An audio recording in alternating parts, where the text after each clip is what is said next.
Vanim-potoana ilaina fitandremana amin'ny fihinanana trondro ny vanim-potoana ny hafanana tahaka izao. Mihinana alga avokoa ireo trondro an-dranomasina ireo ka miteraka poizina amin'ny vatan'olombelona ny fihinanana azy io. Ilaina araka izany ny fitandremana ny fihinanana trondro an-dranomasina amin'ny vanim-potoana ny hafanana tahaka izao. Amin'izao fotoana zao dia mahajanga dia mafana ka mila fitandremana zany amin'ny fihinanana trondro vaventy surtout ao anatiny ary ny ao andohany. Manoloana an'ilay zavatra mandalo hoe zany mbola mila fanadihadiana kely zany ny ataony aty amin'ny isam-pandrarahany jona. Ny trondro dia raha vao fotoana mafana dia tsy maintsy misy zany le trondro vaventy mihinana alga ka reny zany tokony hitandremana antsika amin'ny andro mafana zao. Tokony mihinana filao antonontonona foana zany isika mba ara-pahasalamana izy ireny. Mba hialana amin'ny trangany seho teto mahajanga ny herinandro lasa teo iny dia aleo misoroka toy izay mitsabo amin'ny fihinanana ny trondro an-dranomasina.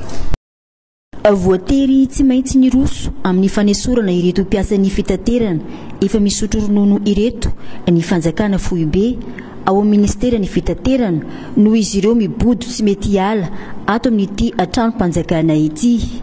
Nivoaka ny didy fanatanterahana izany tamin'ny voalohany volana aprila lasa teo ka avy hatrany dia nampiarina. Dingana maro no natao ny alohany atongavana amin'izao. Tamin'ny fahafitony volana aprila 2024 dia nisy ny fampiantsoana ireto olona ireto izay nataony ministera foibe saingy tsy namaly ny antso izy ireo.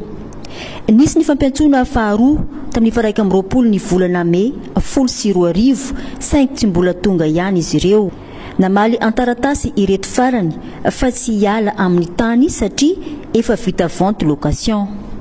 Mazava nefa ny voalazan'ny lalàna araka ny fanazavana avy amin'ny ministera foibe fa tany-mpanjakana io, trano-mpanjakana ary biro-mpanjakana, izany hoe sady asana no ipetrahana ka tsy tafiditra ao anatin'ny vente location. Ny roso amin'ny dingana manaraka ny ministera foibe ka izao ny afara amin'ny expulsion izao noho ny fizirizirina tsotra izao ataony reto mpiasa efa misotro ronono ireto. Eto Mahajanga moa zany misy trano ary lakoranisha io amin'ny fototry fara Anorombato io. Io fara zany fananany ministera zany izy.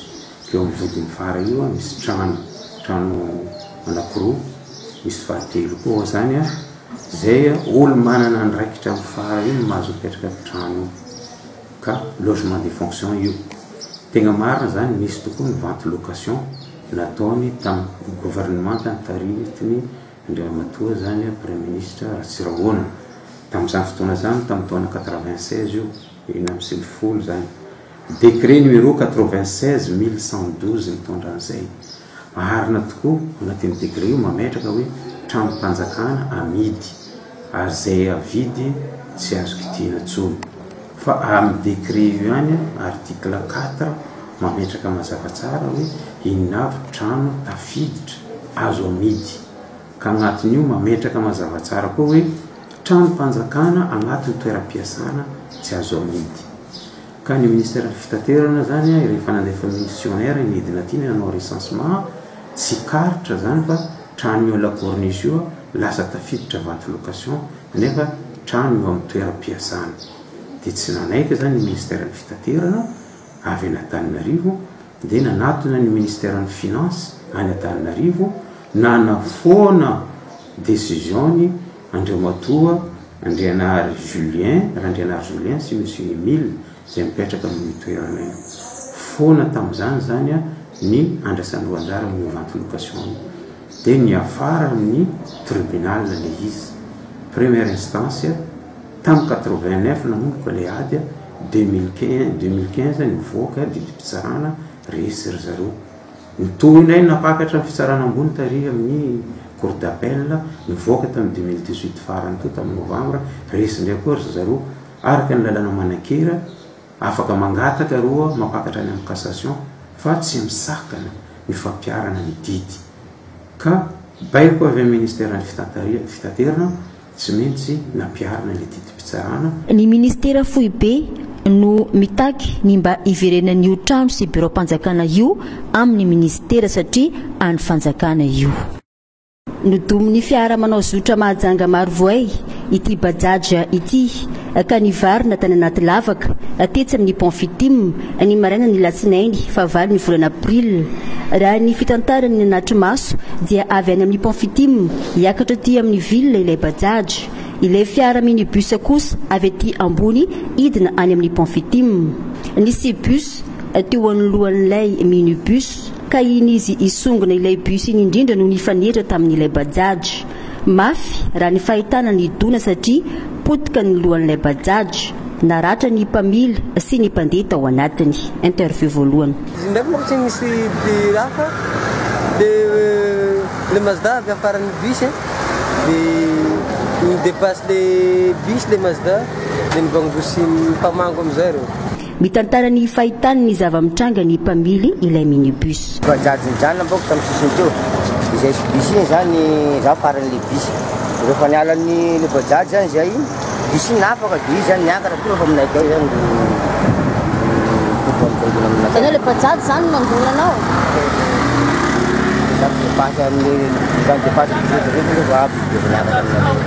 Efa any amin'ny hôpital Beny Androva ireo naratra ary efa eny an-toerana ihany koa ny mpitandro ny filaminana manao ny constat.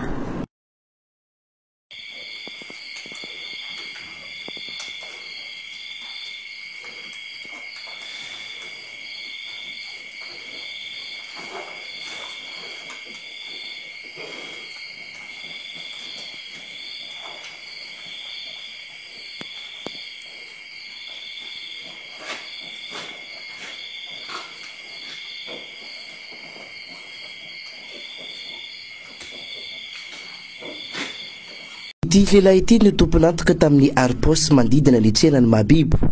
Voasambotra ny polisy munisipaly io lehilahy io izay fantatra fa mpangaripos omaly. Nanao ny asany moa zay mitovy amin'ny andavanandro dia manao fisafonao anatin'ny tsena. Dia nisy olona tsara sitrapo zany signalany hoe lasan'ny mpangaripos ny volan'ity rangahy ity. Dia avy eo ninjenay izy dia rehefa ninjenay izy dia tratra. Dia miaraka amin'ny olona maro be ma zany so ihany moa zay dia fa saikatra fitsaram-baovao atao izy. Mety taty amin'ny bureau dia natsonay koa zany le rangahy victime dia nanaraka anay dia rehefa nanontaniana hoe ça va mo posinao raha misy fa ao ve volanao sa lasa dia izy voatehitra io tena lasa tokoa fa nisy vola 60 000 tato amin'ny poste dia lasa dia rehefa nisavana moa ity rangahy mpangary poste ely dia tratra fa hitambana fa nisy vola 700 sy fitary Israel atao amin'ny postiny tao bazary Mahabibo tao anatin'ny tsena Mahabibo dia efa fantatra io ka io efa ela nanaovan'ny asa ratsy fa zao angamba izy voatratra. Ray mpianakaviana iray no lasipatra tamin'ny aripos ka nisy ny vola lasa ny lehilahy mpangaripos io. Le fombony karonan'le posy aloha tsy haiko le nangalana atao satria zao nomondroka nividy sakay dia lasa le raha zany fa zao dia vidy zavatra hafa igny tonga dia niteny aloha hoe lasa le rangahy igny le volanao dia avy ma le mila fitandremana rehefa miantsena indrindra eno mitsenany Mahabibo. Maro ireo mpangaripos no miodiody manao ny asa ratsy ity. Natolotra tao amin'ny polisy ny boribory tany faharoa ity lehilahy mpangaripos ity. Tsy diso anjara tamin'ny fankalazana ny taom-baovao malagasy ireo ankizy mpianatry ny EPPCT Tsaramandroso ny tontolo andro ny 5 aprily 2024 ka tao amin'ny sekoly izy ireo ny maraina naneo ny fomba fitafy maha-malagasy ary fampisehoana tao amin'ny tranobe ny kolotsaina kosa ny tapany ariva izay niarahana tamin'ireo mpikarakara ny hetsika. Ny taom-baovao malagasy zany dia fotoana anankiray zany hidiovana anitrana mpihavanana isatarana ny taona vaovao fiakaram-bary hoy ny mpanjakany arivo Andrinampoinimerina hoe ny fahavaloko dia tokana ihany dia ny mosary ka izay zany nanaovana na izy ity zany sady fanandrify tamin'ny fotoana naterahany moa le izy niala mahady dia izy moa zany nanana mpanolotsaina antemory ihany koa dia nampiarahana tamin'ny antemory koa zany le izy dia lasa nisaka kely taty amin'ny avril dia io zany ny ankalazaina tanatin'ny fotoana maro zany tany alohan'ny fanjanahantany tany ny taom-baovao malagasy izay amitrana mpihavanana izarana ny